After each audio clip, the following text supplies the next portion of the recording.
let's go over dynamic memory in C++. All it is on the fly, we get to create a little memory allocation. And when I say on the fly, it means at runtime. Normally, all of our memory requirements are required to be declared at the top of our program. So at compile time, the processor is quite aware of the memory requirements, but often we don't know what memory requirements we may end up needing. So we might have to create a linked list on the fly. We might have to create a new array to hold some data. So we can do that dynamically. This is related to pointers directly. The main thing to remember is that if we want to on the fly create a piece of memory and then destroy it later, get rid of it later, we'll have to do a couple of housekeeping tasks. The first task is to actually create it. And when we do that, we'll use the new keyword, new. You may not have seen that before, or you might barely remember it from 165, but the new keyword is what's going to create that memory chunk for us. And then being good citizens of our memory and our digital assets, we need to remember to make sure to delete that which we create. You want to get into the habit of deleting your dynamic memory and deleting your pointers when you're done with them. That way they're not just dangling in space, possibly pointing somewhere incorrectly, and it lets you just manage your pointers so much better. So this new keyword is what we're gonna go for here. So as an example to that, let's say that I want to create a dynamic piece of memory for an integer. Well, I would just create the pointer, and why don't I call it IP to start, integer pointer. And then we will, again, be good citizens of our digital assets here and initialize our pointers as the null pointer to start. We can also, or let's just do this first. Then we can say IP is going to be a new integer. So this gives us this chunk of memory. There's no variable name attached to it. However, we do have this pointer here, IP, and that is pointing directly at that memory allocation.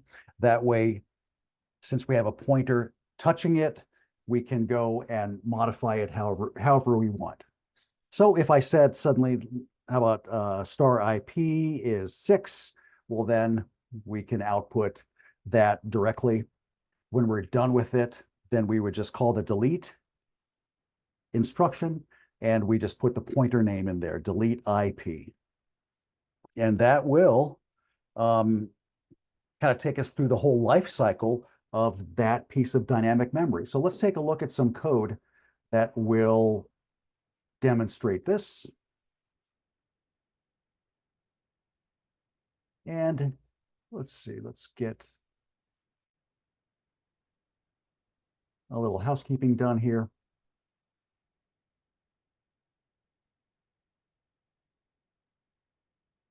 And here's a program. You'll have this on your LMS if you're watching this through a course.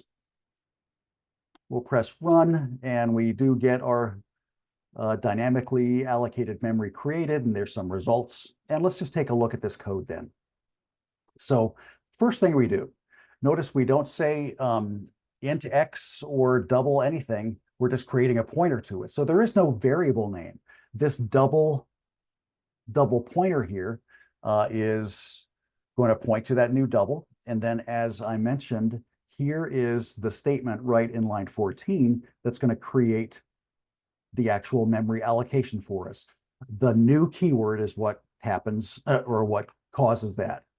And then down here in line 15, we are just assigning a value. So whatever DPTR is pointing at, then we're going to assign that to 55.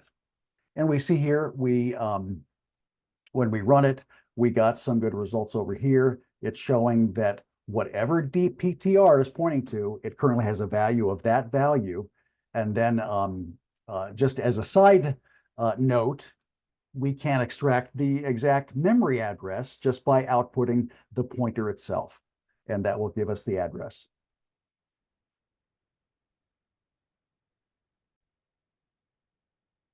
Here's some code now that is showing a dynamic array allocation. We're just going to create an entire array here. And I'm going to just populate it with a simple calculation here, I squared plus I plus 4, just, something to populate this array. So here we use the new keyword again in line 22. And now we're going to create a dynamic array of size.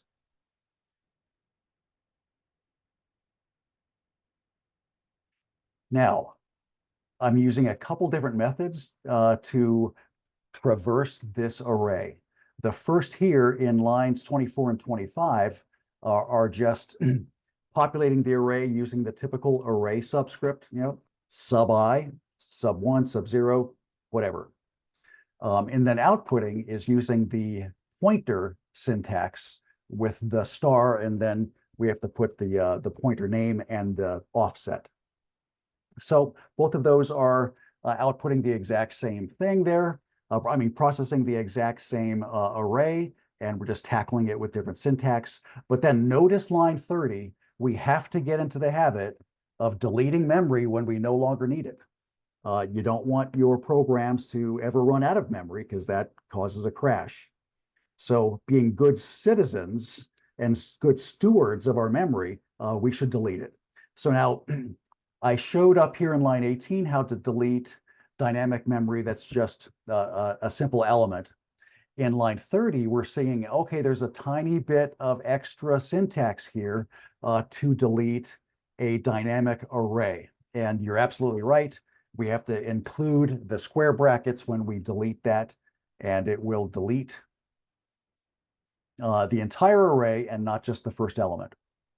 Now, this brings up an interesting problem with pointers, and that is dangling pointers or invalid pointers or places in memory that we just cannot access anymore, called a memory leak. So let's look at those next.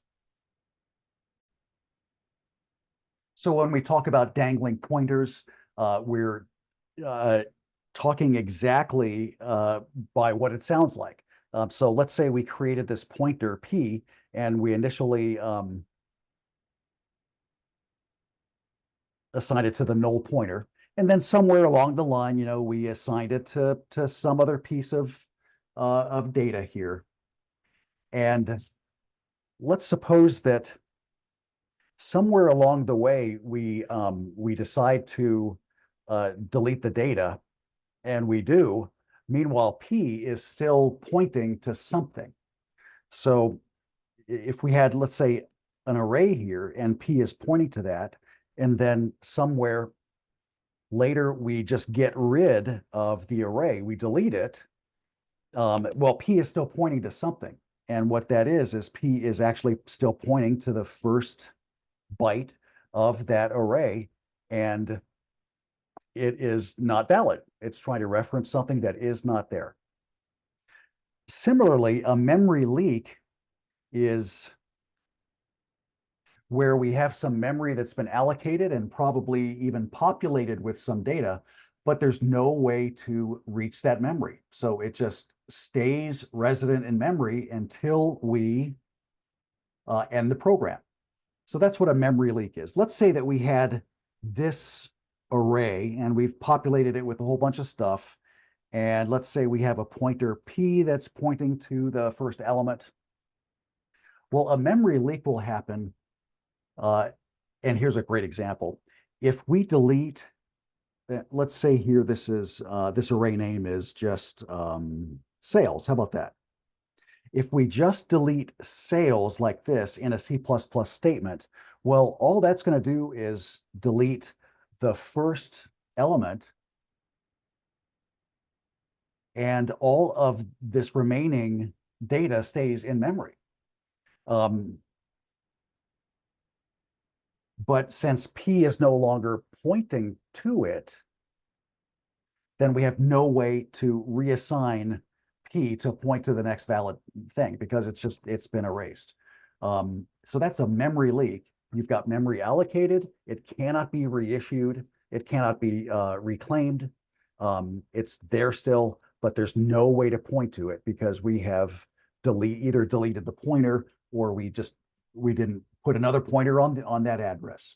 So watch out for these two things, and a good strategy toward remediating these is just to make sure that your pointer is always pointing somewhere valid. Now let's take a look at a little bit of code here. And let's run it. And we see here that I do use deleting the array syntax and not just deleting the value syntax. All right, well, next up, we want to look at a use case that I think would be fun to code, and that is how can we just at the snap of our fingers have a function just return us an array of random numbers. So here's how to do that.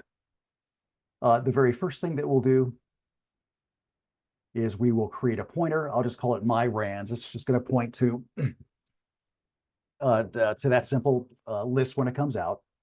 We call getRandomArray, and that then gets assigned to myRands. What is happening here then in random array? Let's take a look at that.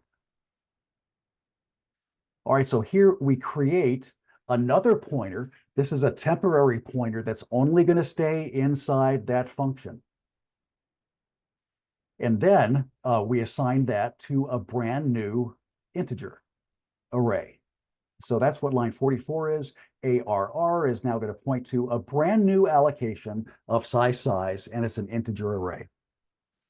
And then this for loop is simply populating that with some random numbers, and we return that array.